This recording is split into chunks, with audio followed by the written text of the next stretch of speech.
Pourquoi je viens aux casemates du Berbuche? Je pense qu'à un certain moment, dans notre hobby, si j'ose dire, la reconstitution ou l'histoire vivante, je préfère l'histoire vivante parce qu'on ne reconstitue pas l'histoire, on l'accepte. Donc dans l'histoire vivante, il y a un moment où il faut s'imprégner du lieu.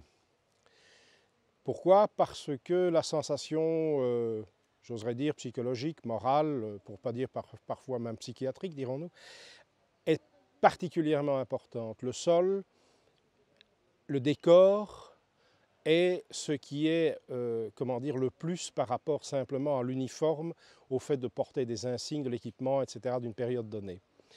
Et ici, aux casemates du Berbuche, l'avantage est, j'oserais dire, multiple. On a une ambiance, on a une mentalité, un respect, non pas un devoir par rapport à la mémoire, parce qu'on ne peut jamais obliger les gens. C'est quand on oblige les gens qu'ils n'acceptent pas certaines choses. Mais on a une explication physique à travers le décor qui apporte une dimension de compréhension, d'imprégnation par rapport à ce que nous faisons dans les sociétés d'histoire vivante. Alors, je ne me rappelle pas exactement si je viens depuis 2012 ou 2013. En tout cas, je viens depuis plusieurs années. Et cette imprégnation, cette morale, si j'ose dire, qui est un élément, comme je disais, prépondérant, par les casemates, par la forêt, par les cérémonies qu'on fait, par l'échange d'informations, que ce soit historique ou simplement de matériel entre collectionneurs ou entre amateurs d'objets historiques, font que, on rentre dans, j'oserais presque dire, un décor de cinéma qui fait que, je n'aime pas ce terme, mais ça explique ce que c'est, on rentre dans quelque chose qui n'est plus la période que l'on vit tous les jours, mais bien un transport dans l'histoire, un transport moral, un transport,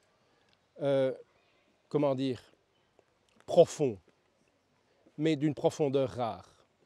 Et donc, évidemment, on peut trouver l'élément béton très froid, moralement toujours, on peut trouver la forêt sombre, mais c'est justement la profondeur de cette ombre qui noie la forêt et la dimension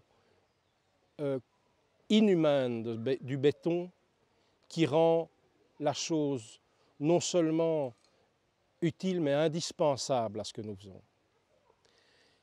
Et il est évident que sans cette dimension, nous pourrions tous simplement être chez nous, devant un miroir, à porter un uniforme et des insignes et à se satisfaire soi-même.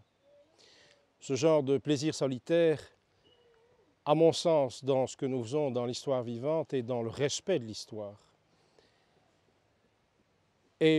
n'a pas beaucoup de sens.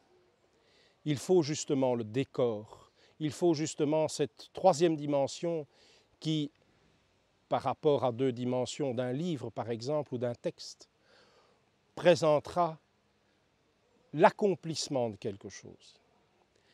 Et donc ici à Uberbuch, les casemates, la forêt comme je disais, les véhicules, les amis qui sont ici, qui font les régiments français, les régiments belges, les régiments britanniques, eh bien apportent une dimension extraordinaire dans le sens le plus profond du terme à cette volonté de non pas revivre, mais bien de perpétuer les choses, de les comprendre. Les analyser, c'est encore autre chose. C'est un travail de scientifique, si j'ose dire.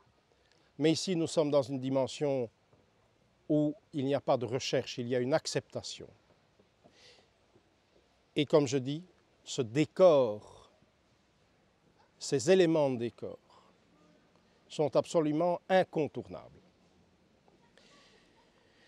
Et le deuxième élément, c'est le fait simplement de rencontrer des gens qui ont une volonté simplement de bien faire, sans excès, sans forfanterie, mais qui ont une volonté de faire vrai. Non pas de jouer aux petits soldats, mais bien de se, comme je disais, transporter dans des éléments dimensionnels particuliers. Donc, Hubert Busch n'est pas le seul point intéressant dans la géographie de l'histoire militaire ou de l'histoire tout court. Mais les éléments qui sont présents ici font une somme qui apporte une qualité particulière à notre démarche d'histoire vivante ou de volonté d'accepter l'histoire au plus proche de ce qu'elle fut.